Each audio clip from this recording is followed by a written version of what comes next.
Welcome to our dissertation dish. I think folks are still coming in, so we'll take another moment and then we will get started.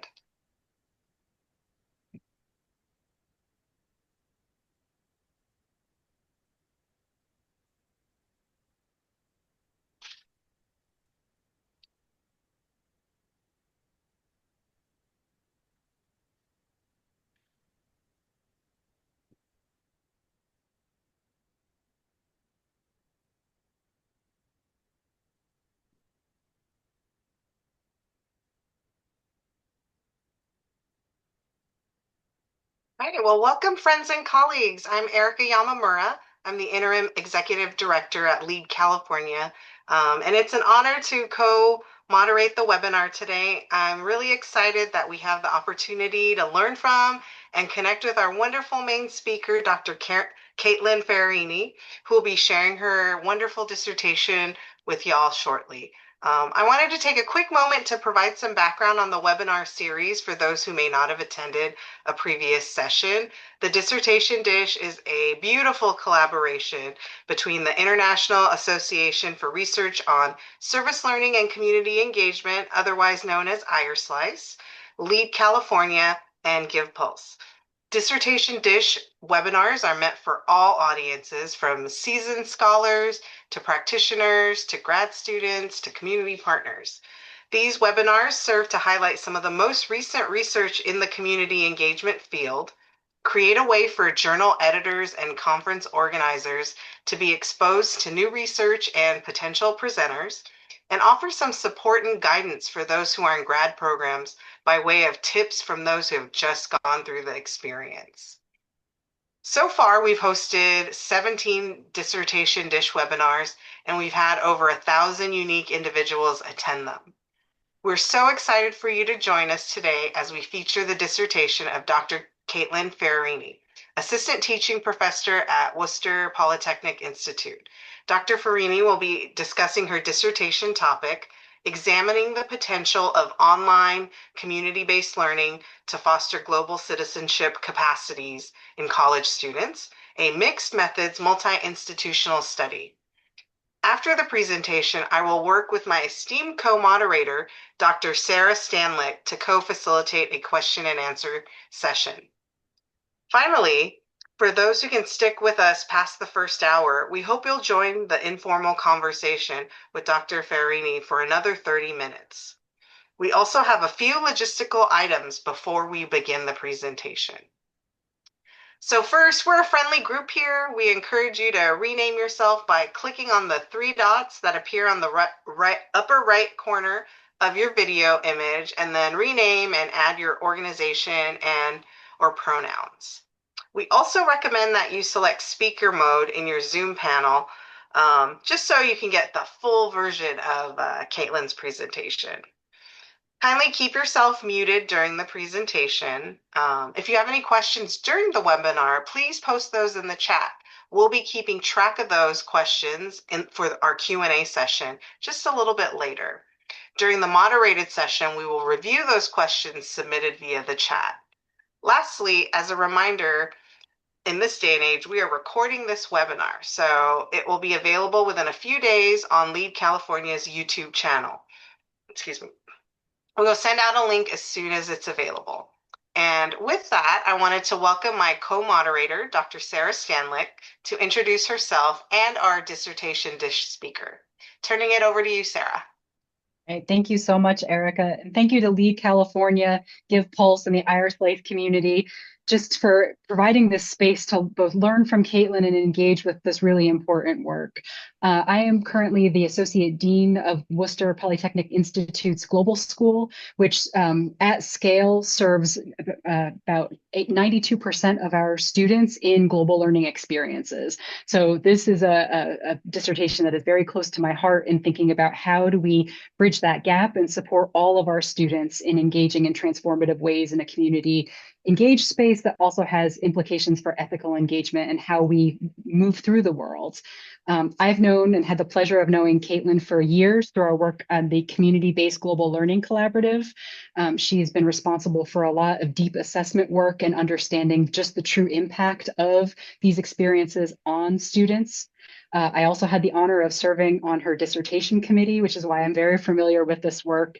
And somehow, by some wonderfulness, I also get the pleasure of being a colleague of hers now at Worcester Polytechnic Institute, where she's a faculty member working in our global programs.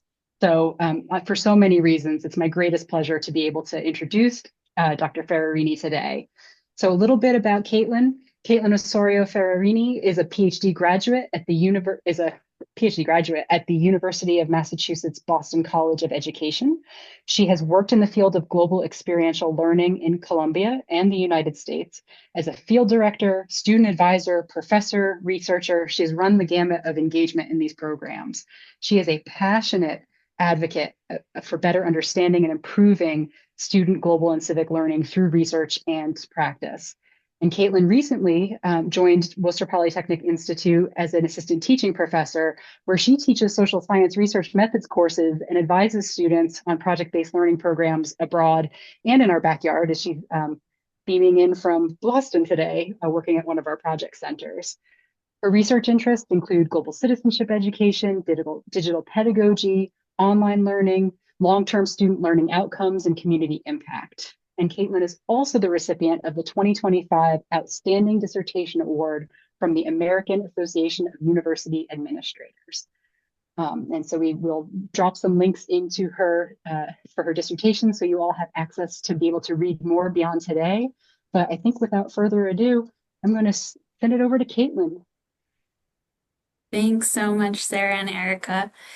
I'm so happy to be here with all of you presenting some of the key findings of my dissertation.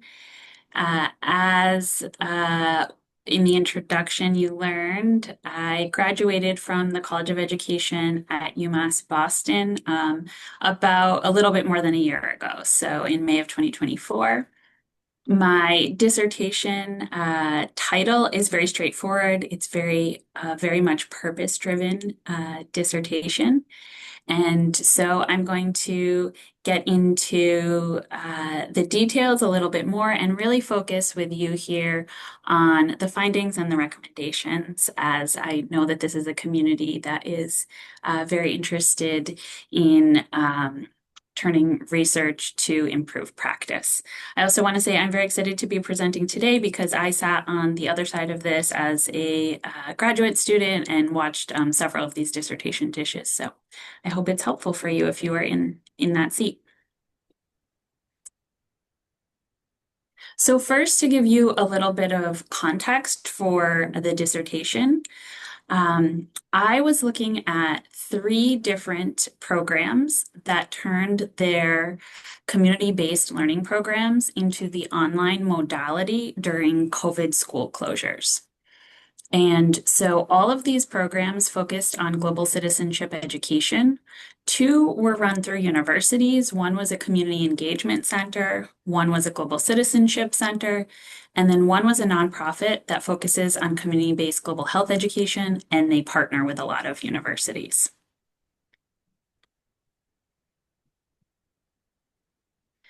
So to give you some context on what online community-based learning looked like during these programs where the majority took place during summer of 2020, it varied a lot. So to give you some examples of the community partner organizations, these included a nonprofit working with migrants in Mexico, a healthcare clinic in Ghana, and a community theater company in the United States. And then some of the projects that students worked on, this also varied quite a lot. Writing grant applications or reports was very common. Creating educational materials was also common, like for a school system or for a healthcare clinic. And then this type of more community-oriented project was less common, but did exist, something like organizing an online book club. And I do want to say that all of these programs were fully online, 100%.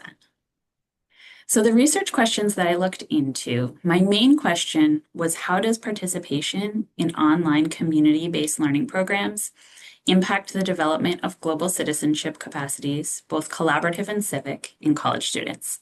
And I had a few sub-questions that I investigated. The first was, do students self-report a change in global citizenship capacities directly after program completion?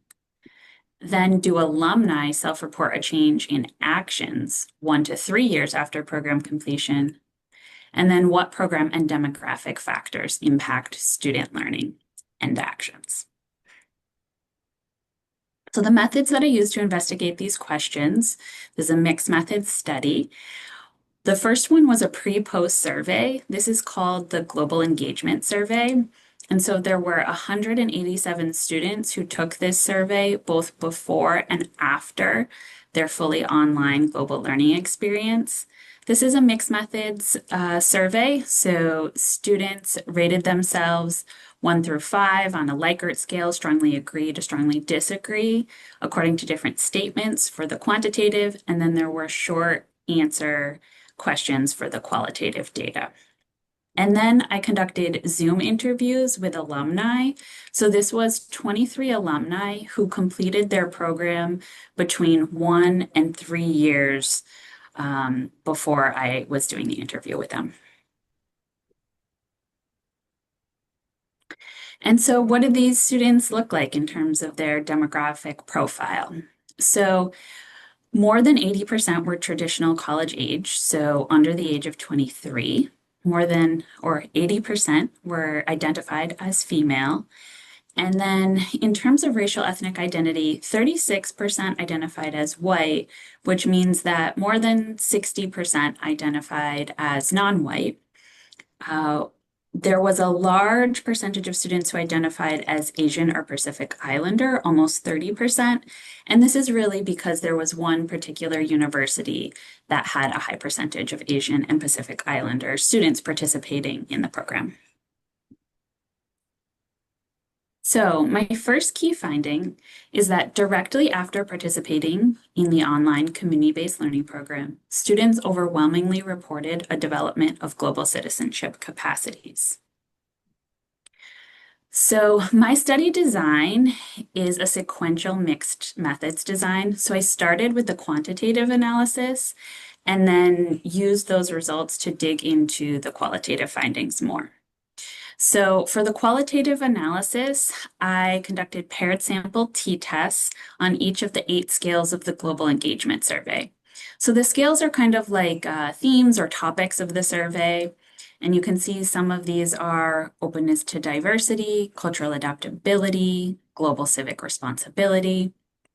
And I found that there was a statistically significant difference between the pre and post mean scores on 7 of the 8 scales.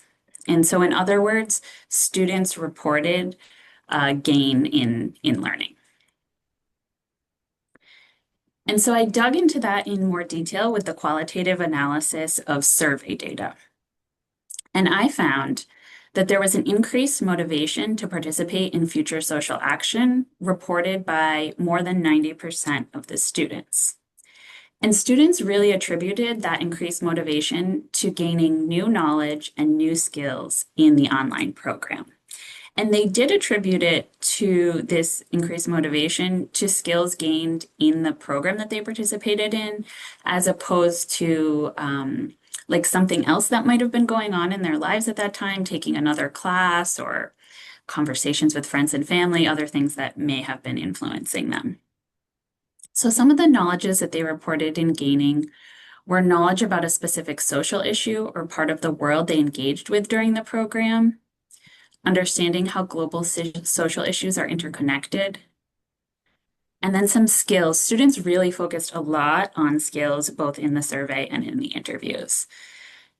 They reported gaining intercultural communication skills, online communication skills, media literacy, like seeking news sources outside of the United States, technical skills like website creation, graphic creation, critical reflection, and foreign language skills. One student said, I think that simply learning to be comfortable speaking Spanish has empowered me to feel that I can make a difference for our often marginalized Spanish-speaking patients. This student was working in a healthcare setting as an undergraduate student also. And she was practicing Spanish about 4 hours a day in this online community-based learning program. So this gaining global citizenship capacities directly after program completion, it really does confirm a lot of other studies in community-based learning literature that many of you are probably familiar with. However, some of the unique contributions are that this is a multi-institutional study, it's mixed methods, and then of course that these gains were made in a fully online learning program. So it does still leave the important question, did students change any behaviors or actions in the future? And so I dug into that with the interviews with alumni 1 to 3 years after program completion. And I found that most alumni reported that new learning translated into a change in actions after their program completion. There were 3 of the 23 alumni who reported no new learning and no change in actions. The rest did report a change in actions.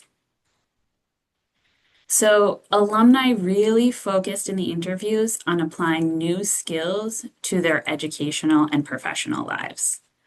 Some examples include Spanish language skills, intercultural communication, online communication, influencing educational choices like their choices to study abroad or do a master's degree abroad or take classes related to human rights.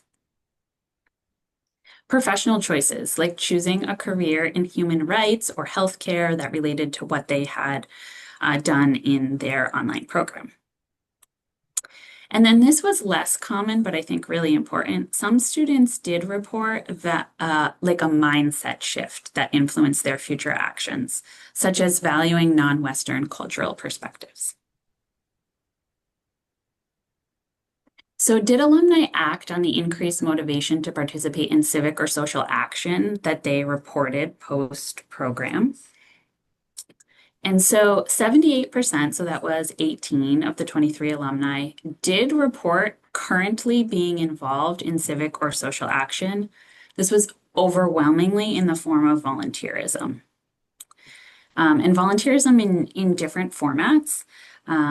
Someone was volunteering in an online format as a translator. Other people were teaching ESL, working at their local food pantry, many different forms of volunteerism. And so I asked students if they thought that, their current civic or social action was impacted by their participation in the online program. And most of them said it was a little bit hard to know for sure because they had already been interested in this kind of civic engagement, and that's why they wanted to participate in the online community-based learning program. But they did say that they thought it had a kindling effect. So one student said, I think it definitely threw kindling on the fire of stressing the urgency of this type of work and the importance of it. So students said that being able to be engaged in like this civic and social action in the online format during COVID when, this was very unlikely to be possible in person, helped them to sort of maintain and sustain that kind of action in the future. And I think this is significant because we know that the rates of volunteerism and civic engagement have gone way, way down after COVID. And so then I looked at what program factors impacted student learning and actions. I'm really interested in this as someone who's interested in curriculum design and education. And so again, I started with the quantitative analysis, and there were 3 program factors that are recorded in the survey that I looked at. So I looked at previous in-person experience with the community partner organization, yes or no. Location of the community-based organization, was it domestic or international? And then hours per week of engagement.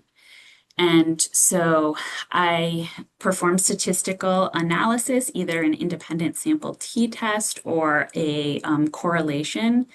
And I did not find any statistically significant differences or correlations with these tests. So then I dug into the qualitative data, and I did find that there was one program aspect which consistently influenced student learning that then translated into a change in future actions. And this was very clearly forming trusting interpersonal relationships with partner community members, be that mentors or peers or broader community members. So the three students that I said reported, the three alumni who reported no new learning, they also all reported having a lack of social support during their community-based learning program. And many alumni articulated a key challenge was making the community-based learning program, feel more human. So those who were able to take this learning and translate it into future actions also had the common feature of their programs that they intentionally created space to learn about others outside of this work environment.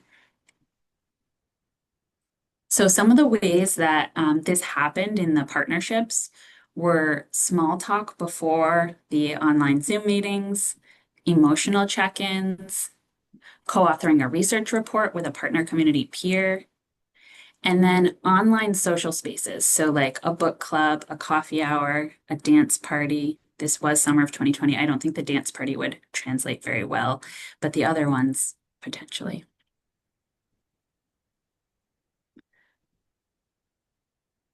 So I'm going to talk you through two examples of students who said that there was some learning that happened for them in the program that then they translated into their future lives.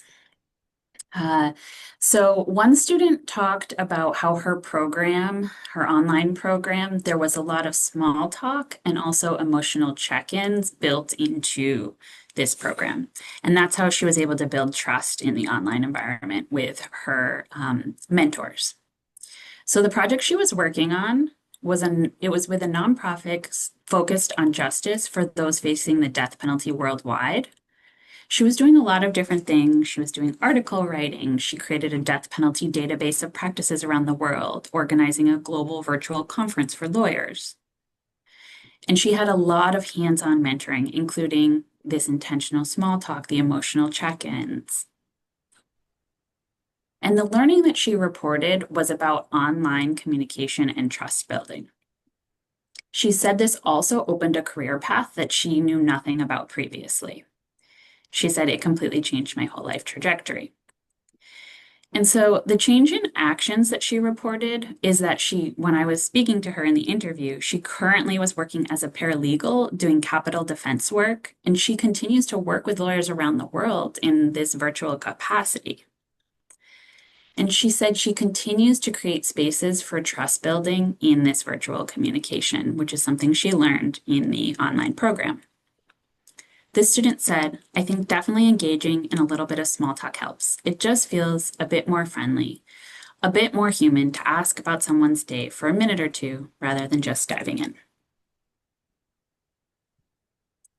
And then a second example is a student who co-authored a report with a peer in a partner community. So her project was with a Zambian chapter of an international NGO. She was paired with a Zambian law student, and they authored a research report about women's role in climate-induced disaster management in Zambia. The goal was to advocate for disaster management policies. This student said she learned so much about gender roles and social systems in Zambia from her co-author, her peer. She also said she was able to practice the concept of active listening in this online environment. It was something she had learned about in her classes, but had not actually had a lot of practical practice doing. She said she gained some humility about her own expertise and changed her perspective to value local cultural knowledge. The student said, initially I had really kind of been arrogant in the sense that I thought I would go in and I have all this education on global health and I'm able to use this for policy and for our project. But listening to our partner organization, as well as my Zambian partner, they offered a lot of perspectives that I wouldn't have even thought of. And so this student, when I was interviewing her, she was in medical school at this point and she was doing clinical rotations. I talked to her from the back room while she was on clinical. I was very grateful for that. And she said, this program has impacted my way of thinking and my way of approaching patients. Okay. And the last sub-question that I looked at is what demographic factors impact student learning and actions? And this is actually, for me, the most surprising and interesting finding of my study.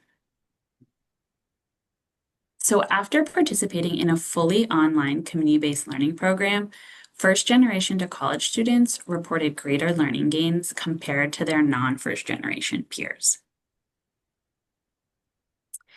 So I conducted quantitative analysis where I I calculated a change score, which was just the pre-survey score minus the post-survey score to see if there was a change, if students reported a change in learning. And then I compared those change scores between the two groups, non-first gen and first gen students, through an independent sample t-test. And there were 40 first gen students and 140 non-first gen students in this sample. And I found statistically significant differences on 7 of the 8 scales of the Global Engagement Survey. So in other words, first gen students reported greater learning gains than non-first gen students. This finding was surprising to me. I had also conducted a similar analysis looking at white students and non-white students, as well as students who identified as female and male, and there were no statistically significant differences. So, of course, I really like the qualitative analysis piece, this mixed method, so I was able to dig into this finding more by looking at both the short answer survey results and the interviews with alumni. So to give you a little bit of background on the first gen students in this sample were much more likely than non-first gen to be non-white, born outside of the US, and low income. Also, there was one student in the sample who identified as Native American and one student who identified as other gender identity was the survey category. And so this means that first gen students brought diverse and unique perspectives and lived experiences, which I pose facilitated their learning gains. And so there are a few reasons that I think that this was the case. One is that first gen students had a lot of intercultural collaboration skills, perhaps even some online intercultural collaboration skills if they were communicating with family members and friends in different countries, perhaps for many years. Experience with resisting systems of oppression, even the process of being the first person to apply to college in their family. An intrinsic motivation for experiential learning was shared, and then an openness to an unfamiliar learning environment. So I go into detail in the dissertation about all 4 of these. I'm just going to talk briefly about this last one, the openness to an unfamiliar learning environment, because it was most surprising to me.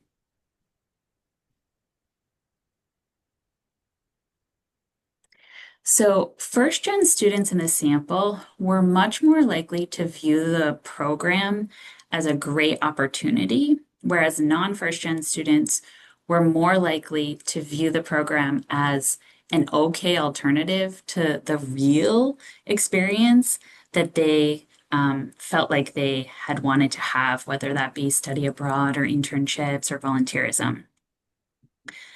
And to give you an example of this, a first gen student said, I would love to do more of this because it exposed me to a lot of knowledge and skills. I was thankful for it, though it was not what I expected in terms of doing an internship.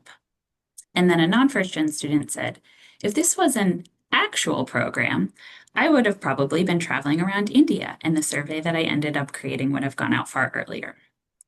So I pose that this open and curious mindset that the first gen students overwhelmingly displayed may have spurred greater learning, whereas the closed mindset may have stunted the learning opportunities for the non-first gen students. So some limitations and areas for future research include that this sample was only students who completed the program. So they filled out the pre-survey, they filled out the post-survey, they finished their program.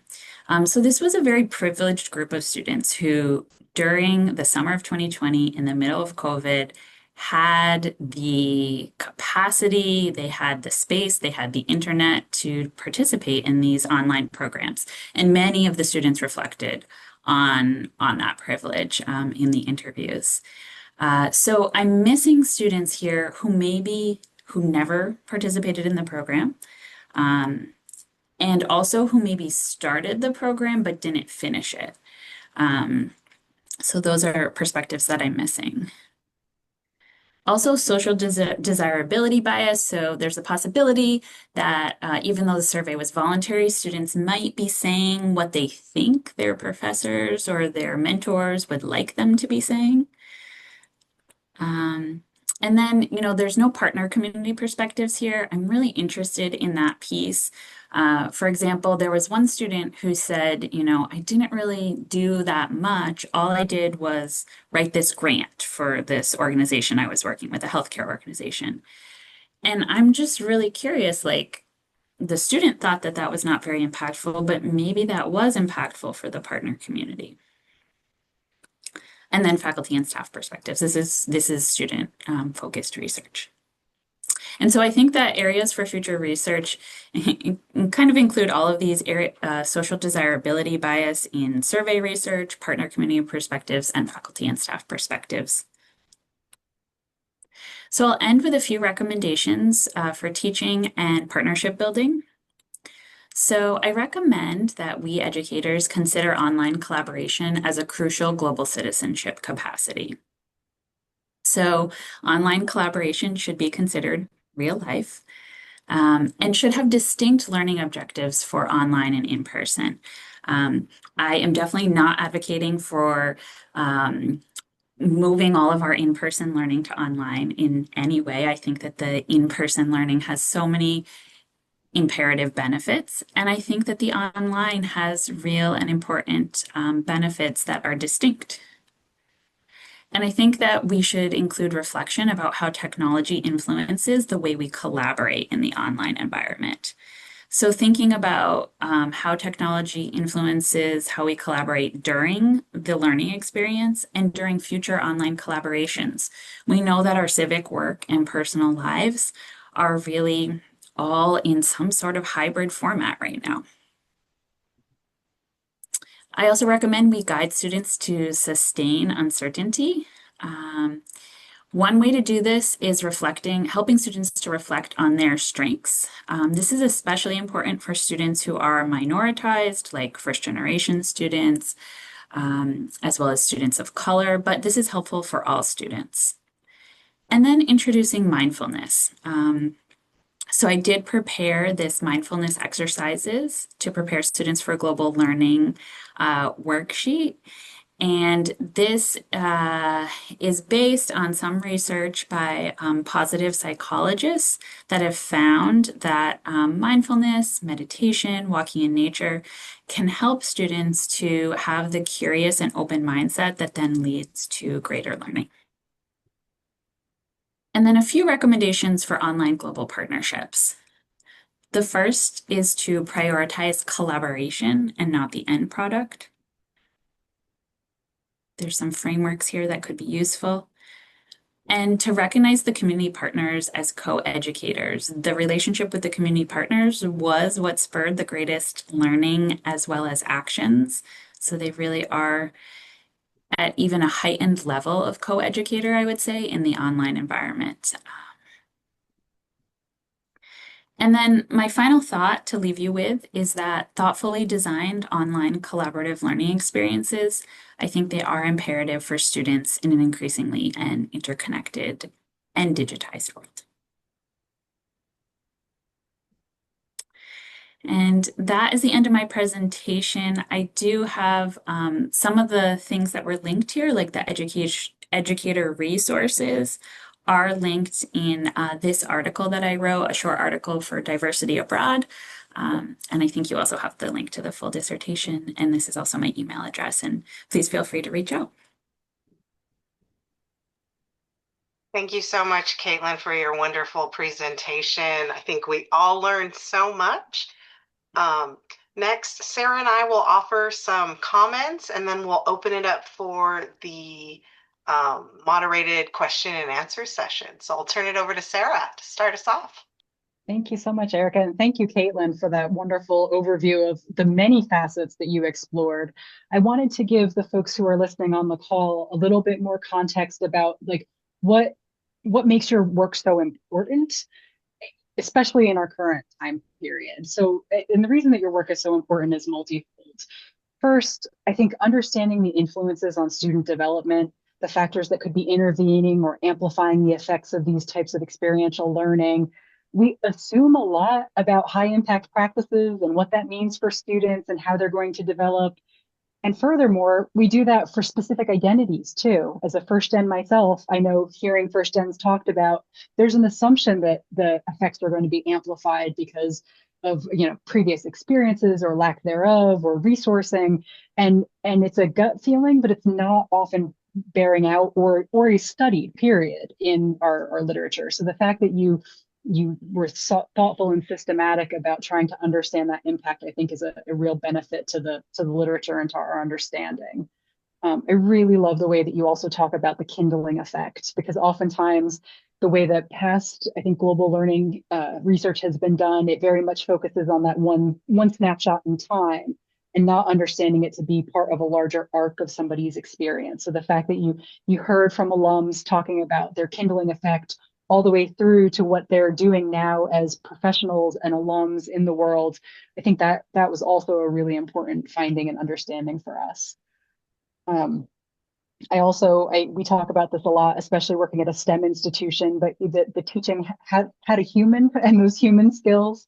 I really appreciated you talking about active listening, small talk, and those little social supports and interactions that oftentimes are not called out. You think about the curriculum, you think about the pedagogy, the planning of lessons, the output of a project, but it's those little human pieces that I think also really develop our students in ways that are long lasting, and we see bear out in alumni surveys at WPI too, of what students have gained for their career, professional, and personal life. And I think two final things that I really wanted to focus on here. One is the importance of our current geopolitical time and the stressors on the global learning ecosystem, what people are and are not allowed to do, the concerns now of pivoting more inward. We have issues of visa status, folks who are international students who might have concerns about studying abroad, the ideas about our current state in terms of financial resources. Often people are feeling more strapped and stretched and worried that that's a kind of a wonderful experience that they can't afford. And then finally, just our understanding of what it means to have a high quality, well delivered global learning experience. And I think that you showed what thoughtful preparation and planning, different pathways, and that the online can be the real world. And with some of those social supports, the really thoughtful pedagogy, and the assessment and the reflection throughout, students can be transformed by these experiences. We talk a lot about COIL and the hope for collaborative online international learning. You're showing us what that research base is to feel really confident about the future directions of that. And then finally, the work, you mentioned this in the very beginning, the work that we do is not meant to sit on a shelf. It's not meant to be theoretical and sit, away from the actual practice of the work that we do. So it's critical to be able to translate this work from research to practice. And that has implications, which you so nicely outlined, for the students themselves and how they navigate their experience, the educators and how we prepare and plan for the delivery of global learning, and then the folks who are in administrative roles like mine now. What do you invest in? How do you support those extra pieces of the online that can deepen? Can you add this to a suite of experiences? Maybe that there's travel and non-travel opportunities that make up the whole of students' international and global learning throughout their undergrad experience. So that's what resonated with me, and I appreciate you for giving this this overview for us today. Thank you, Sarah. Mm-hmm. Yeah, thank you so much, especially for situating this work within the context of this moment and also within global learning. I'll just offer a few comments. connecting to the relevancy for offices of community engagement and community engagement staff, right? Continuing the work that Caitlin shared and kind of the so what, right? What do we do with this information? One key area of relevance that I saw immediately and so appreciated was for a lot of institutions, the response to COVID was to go hybrid or remote, but it was not intentional. It was, during a time of crisis. But now you're seeing so many institutions trying to be intentional in ways that Caitlin spoke about, and being able to do it in a meaningful way. So, from a pedagogical standpoint, this is becoming more common. And what I really appreciated about your presentation is not just examining this modality, but illustrating here are the actual learning impacts. Here are the benefits of doing this work. And I really found the development of global citizenship capacities in the quant part. You mentioned, human rights beliefs, critical reflection, openness to diversity, all of these civic measures that are so important today and always, but especially today. You can see having an impact by having these experiences. And not just from a learning standpoint, but also as far as motivation. And I always find, both as a faculty member and practitioner, that's more difficult, right? Like you can increase learning a little bit, but motivation is that next level. So again, participating in these experiences, really enhancing their communication skills in particular, both intercultural and online.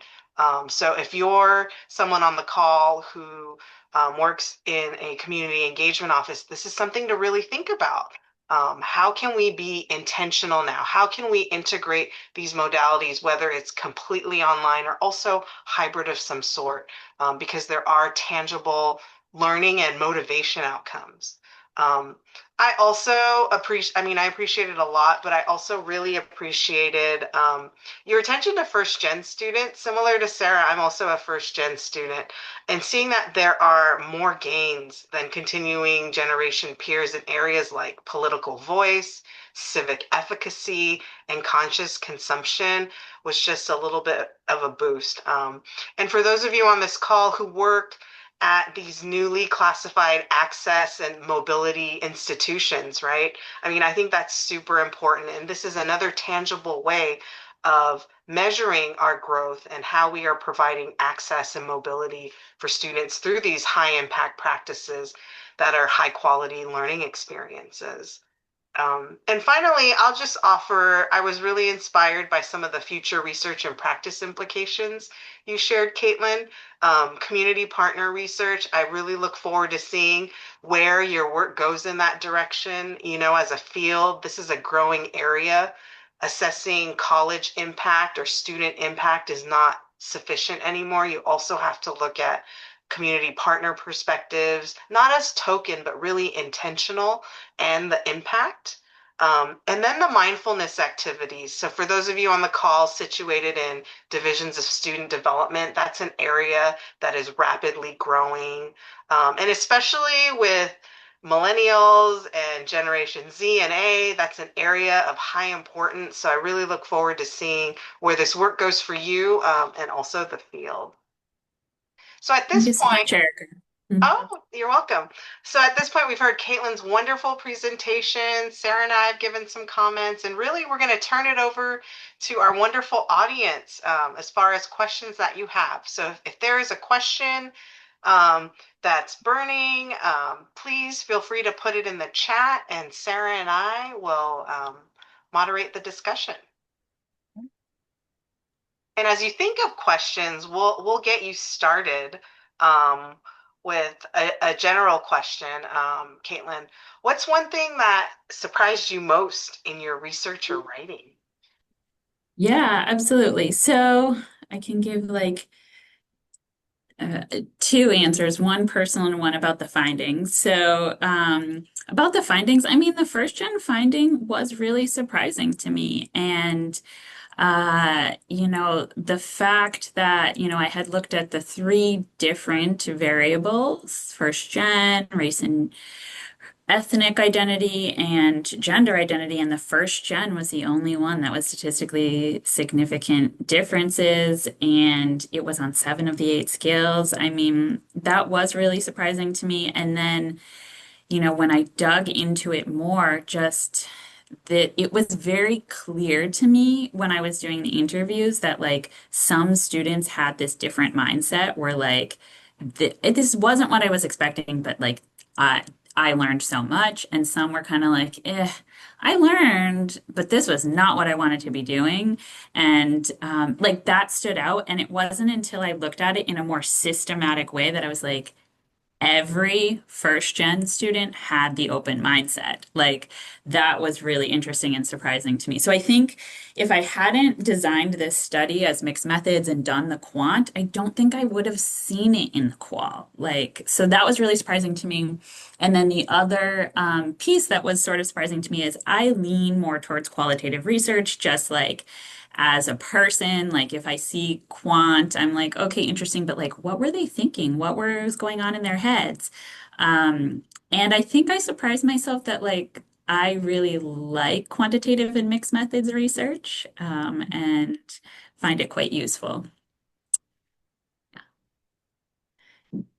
And I I can see some, I just want to say hi to everyone who's on, and I can see some like former writing partners and people that I talked to along this journey. So like, thanks for being here. When I opened up the names, thank you.